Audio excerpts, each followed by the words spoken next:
আসসালামু আলাইকুম। নাহমাদুহু ওয়া নুসাল্লি আলা রাসূলিহিল কারীম, আম্মা বাদ।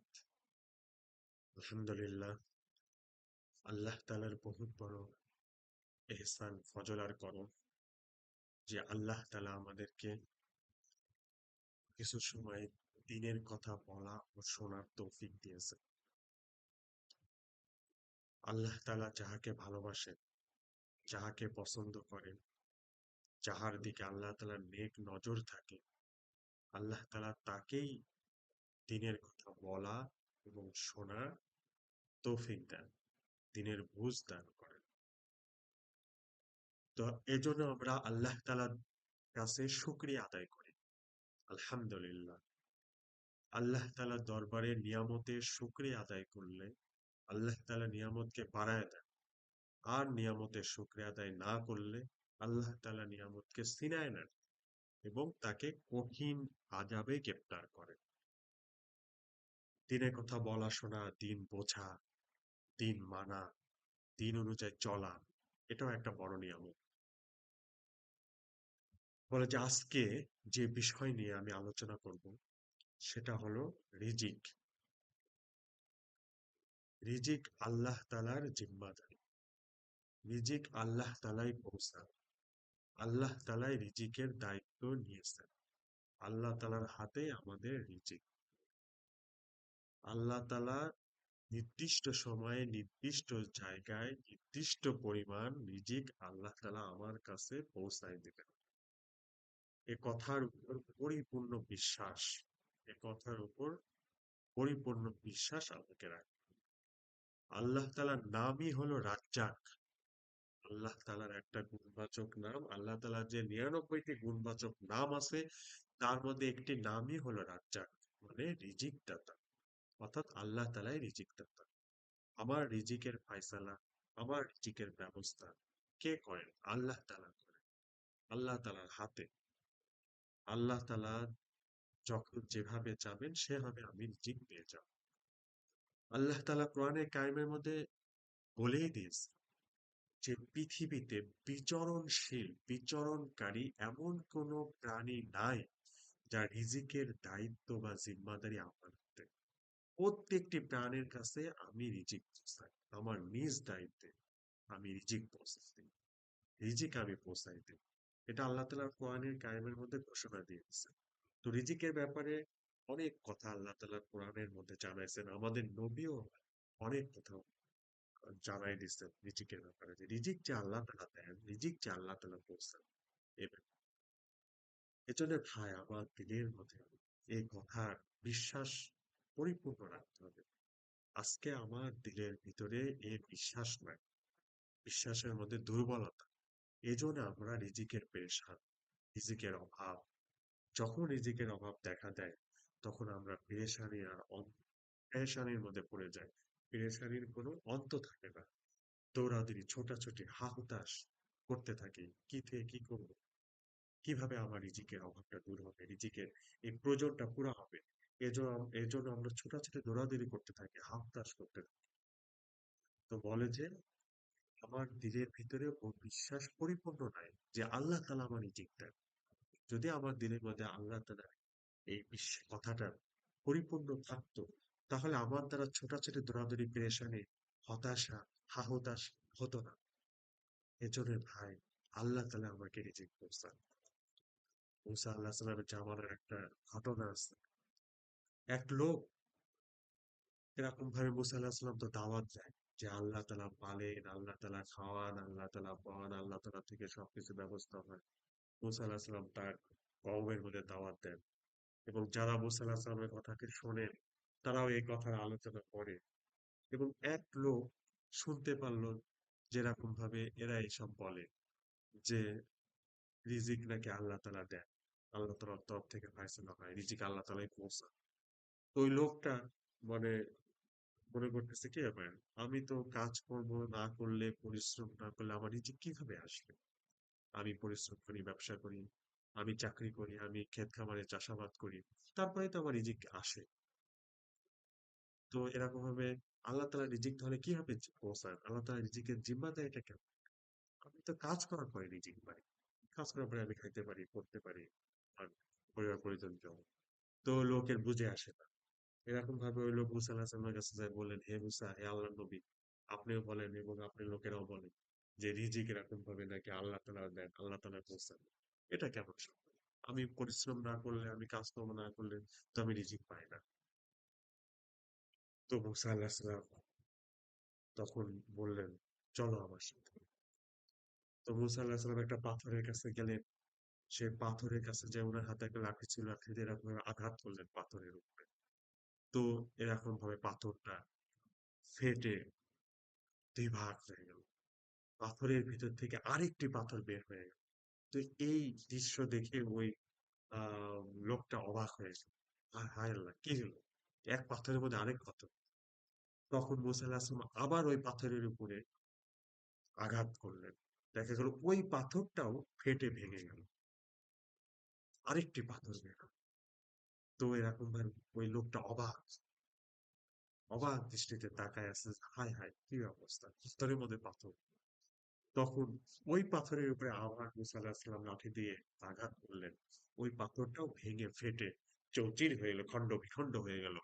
তখন ওই পাথরের মধ্যে থেকে একটি পোকা, একটি কীট, একটি পতঙ্গ বের হলো। আল্লাহ তাআলার একটা সৃষ্টি মাখলুক, একটা জীব বের হলো, পোকা, ছোট্ট একটা পোকা। এবং ওই পোকাটি বের হয়ে যখন মাটিতে পড়ে পড়ে গেল, তো পোকার মধ্যে একটা সবুজ ঘাস, তরতাজা, সতেজ, এই মাত্র ঘাসটা তুলে আনা হয়েছে। এরকম একটা সবুজ ঘাস, তরতাজা, সতেজ, সজীব ঘাস তার মুখে। তখন তো ওই লোকটা অবাক হয়ে গেল।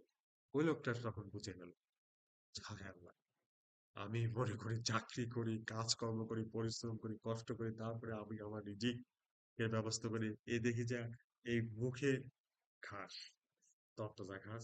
তখন মুসা আলাইহিস সালাম ওই লোকটাকে বললেন, হে লোক, তুমি দেখো যে আল্লাহ তাআলা এই পাথরের মধ্যে 3 অন্ধকার, প্রথম পাথর, দ্বিতীয় পাথর, তৃতীয় পাথরের মধ্যে আল্লাহ তাআলা একটা পোকা রাখছেন জীবিত, এবং সে পোকার মুখে একটা ঘাস, সতেজ ঘাস, তাকে আল্লাহ তাআলা রিজিক হিসেবে পৌঁছায় দিতেছে।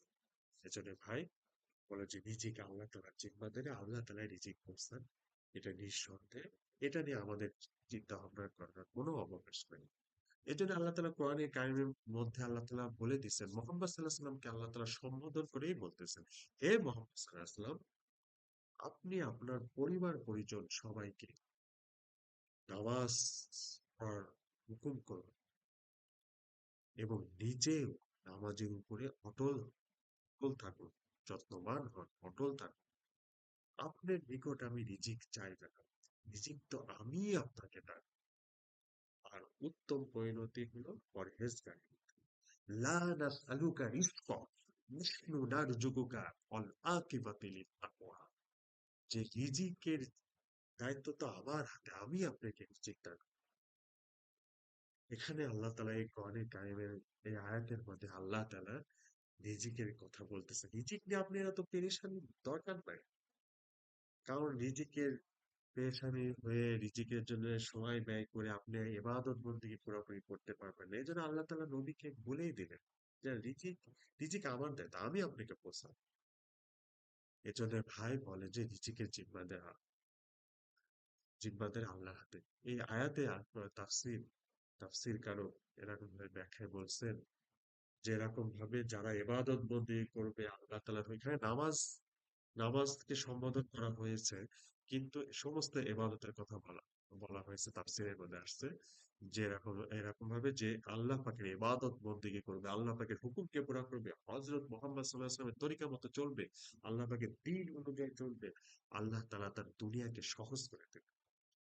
আল্লাহ তাআলা তার দুনিয়ার রিজিকের জিম্মাদারি, দুনিয়ার তার প্রয়োজনকে আল্লাহ তাআলা পুরা করে দেবে। আমাদের আল্লাহ তাআলা দুনিয়া সহজ হয়ে যাবে যদি সে এরকম আল্লাহ পাকের হুকুমের উপরে, আল্লাহ পাকের ইবাদতের উপরে উঠে যায়, তার জন্য দুনিয়া সহজ হয়ে যায়।